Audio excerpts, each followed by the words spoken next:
Oke, kalau lu seandainya pengen beli HP baru, iPhone baru, lu pengen ganti iPhone, tapi bang, gue punyanya budgetnya sejutaan bang, sisanya duit gue tuh pengen buat nyewa Jablay gitu. Oke, gue punya rekomendasi yang menurut gue ter worth it di harga sejutaan ya. Kalau menurut gue siapin budget sejutaan lebih sedikit lah. Contohnya kayak dua iPhone yang lagi lu lihat ini. Jadi lu bisa spill sebagian dana lu tuh buat nyewa Jablay. Nah, di sini lu bisa lihat gak? Lu tahu nggak mana yang iPhone 7, mana yang iPhone 8? Yang sebelah kiri atau yang di sebelah kanan nih?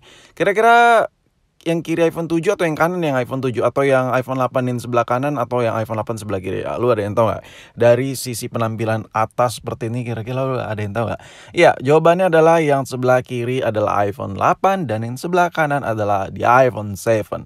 So, dari desain kedua HP ini tuh benar-benar sama. Jadi kalau punya budget sejutaan, menurut gue kedua HP ini adalah jawaban yang paling ngepres, yang paling ngepas. Bedanya kalau iPhone 8 yang di sebelah kiri, lu budget sejutaan gede yang dipaksakan hampir 2 juta. Sedangkan yang di sebelah kanan iPhone 7 literally sejutaan lebih sedikit banget. Nah, jadi sama-sama di kasta sejutaan, tapi yang sebelah kiri itu sejutaan gak ngotak, hampir nyerempet pet 2 jutaan. Nah, di budget sejutaan ini kira-kira kedua HP ini mana sih yang paling worth it? Sebenarnya gue gak ngebandingin ya, gue hanya mengkasih tahu aja sisi mana yang lebih untung dibeli dan lain-lain, lebih ke situ aja. Oke, kedua HP ini tuh sama-sama mantan flagship ya, sama-sama the flagshipnya mantan.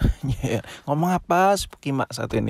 Jadi kalau lo beli iPhone 7 atau iPhone 8, lo tuh nggak bakal bisa ngedepankan gengsi ya. Karena kayak gue bilang di awal video tadi, lo dari depan aja nggak ketahuan tuh mana yang iPhone 7, mana yang iPhone 8 ya kan. Gue yakin sebagian dari lo yang nonton tuh nggak ada yang tahu tuh tadi iPhone 7 sebelah kiri atau kanan ya kan. Nah jadi kalau lo nanya lebih prefer, gue beli iPhone 8 aja lah biar lebih kelihatan lebih modern daripada iPhone 7. Shit man, itu lo nggak bakal ngerasain yang lebih modern di iPhone 8. Kalau seandainya jawaban teoritis lo tuh gue milih iPhone 8 daripada iPhone 7 udah kelihatan kuno. Enggak. Di awal video tadi aja udah kelihatan sama aja gitu. Lu gak bakal bisa ngebedain mana iPhone 7, mana iPhone 8. Nah sedangkan kalau lu pilih iPhone 7, ya gue kasih tau ya, lu bakal dapat iOS yang udah gak dapat updatean, yang mostly kebanyakan semua orang udah pada tahu lah. Tapi gimana kalau dipakai harian?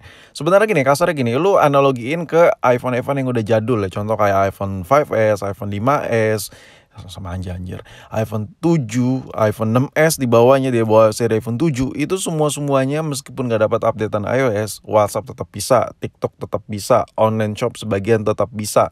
Jadi kasarnya kalau menurut gue, kalau lo 4 iPhone 7 meskipun gak dapat updatean iOS terbaru, HP ini tuh masih bisa dipakai setahun 2 tahun ke depan. Nah kalau kita lihat dari performa chipset ya, chipset A10 iPhone 7 ini masih jos parah, tapi bukan buat ngegame banget ya. Kayak lu pemakaian daily itu kayak buat WhatsApp, sosial media, TikTok dan lain-lain itu nggak ada apa-apanya. Nah, sini gue kasih recap jejak chipset iPhone 7 ya. Di sini chipset iPhone 7 tuh the one of the bestnya di antara flagship lain, chipset terkencang pada saat itu. Nggak hanya perpaduan chipset yang kencang aja. Operasi sistem Apple tuh jago parah. Jadi lu bisa bayangin iPhone 7 tuh masih cukup overkill untuk pemakaian daily di luar ngegame ya. Sekarang kita pindah ke iPhone 8. Nah, kalau lu beli iPhone 8, lu bakal dapat HP yang lebih proper menurut gue. Lebih proper dalam tanda apa? Dalam tanda HP ini dipakai buat 2 tahun, 3 tahun ke depan. Tapi kayaknya nggak yakin banget lah lu beli HP tuh 2 tahun lagi atau 3 tahun lagi baru ganti HP. Tapi kayaknya ada sih sebagian orang yang nggak terlalu ngikutin gengsi HP. Karena iPhone 8 ini kalau dipakai buat 2 tahun ke depan, oke, nggak ada masalah. Karena lu bisa lihat sendiri, iOS 16 masih melekat di iPhone 8 ini. iOS 16 masih melekat di iPhone 8 ini, di tahun 2023 rata-rata iPhone tuh masih mentok tok ke iOS 16. Jadi kasarnya 2 tahun 3 tahun ke depan updatean software di aplikasi itu nggak semasif, nggak bakal kedapatan updatean dan nggak bisa download, kayaknya nggak mungkin deh. Jadi 2 tahun ke depan iPhone 8 masih nyaman parah.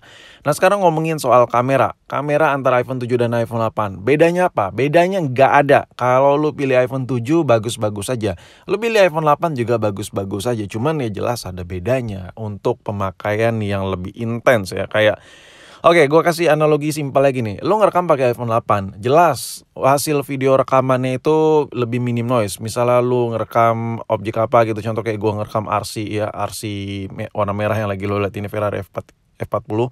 Lo bisa lihat di sini, itu hasil rekamannya bagus parah. Sedangkan kalau ngerekam pakai iPhone 7 itu bakal banyak noise karena cahayanya kurang. Solusinya simpel parah. Tinggal nyalain pencahayaan tambahan, contoh kayak gini. Ini agak gelap ya. Nah, tarat. Ini lebih terang. Sekarang cahayanya lebih terang, dan dengan cahaya lebih terang seperti ini, lo bisa ngerekam pakai iPhone 7 dan hasilnya sama-sama aja sama iPhone 8. Nah, lo bisa lihat. Nah, jadi kesimpulannya kalau lo pakai iPhone 7, lo sedikit lebih effort lah. Yang tadi lo ngerekam bisa suka-suka, sekarang lo ngerekam karena pakai iPhone 7, bukan lo beli iPhone 8. Lo harus kasih cahaya tambahan agar hasil rekaman iPhone lo tuh sama kayak iPhone 8. Nah, karena gue udah riset iPhone 7 dan iPhone 8 untuk perekaman cahaya yang memadai banget. Contoh kayak lo ngerekam siang-siang atau lo ngerekam di dalam ruangan dengan cahaya yang terang banget, itu hasil videonya tuh mirip banget. Parah mirip ya. Kayak susah ngebedainnya. Kalau nggak ngelihat dari sisi jenis filenya tuh lo nggak bisa ngebedain mana iPhone 7 mana iPhone 8. Nah, kalau masalah fitur, ini ngena banget. Lu nambah sekian untuk beli iPhone 8 karena ngarep kamera lebih bagus. Sebenarnya iya sih, bisa juga. Cuman masalah fitur sebenarnya sama aja. Apa yang ada di iPhone 7 ada di iPhone 8. Hampir semua yang ada di iPhone 8 ada di iPhone 7 juga. Kayaknya kayak ngebedain dari sisi fitur kamera kayak enggak deh. Kalau lo ngarep iPhone 8 itu lebih the best banget daripada iPhone 7, enggak juga. Bedanya gini, kalau lo pakai iPhone 8 lo ngerekam itu bisa lebih lama. Kenapa? Karena enggak gampang panas kayak iPhone 7. iPhone 8 tuh lebih kuat lah, chipsetnya lebih baru soalnya. Terus kalau seandainya lu ngerekam terus lu edit atau lu jepret foto, lu ngefoto-foto terus lu edit di HP juga, nggak di laptop, nggak di iPad, tablet dan lain-lain, iPhone 8 jauh lebih the best karena chipsetnya jauh lebih mengungguli. Jadi lu bisa foto, ngedit dan lain-lain tuh nggak terlalu terhambat kayak iPhone 8 yang agak sedikit lebih panas. Bedanya di itu aja. Tapi selebihnya kalau ngomongin soal desain iPhone 8, ya lu bisa lihat sendiri iPhone 8 ini desainnya belakang kaca, udah modern look banget.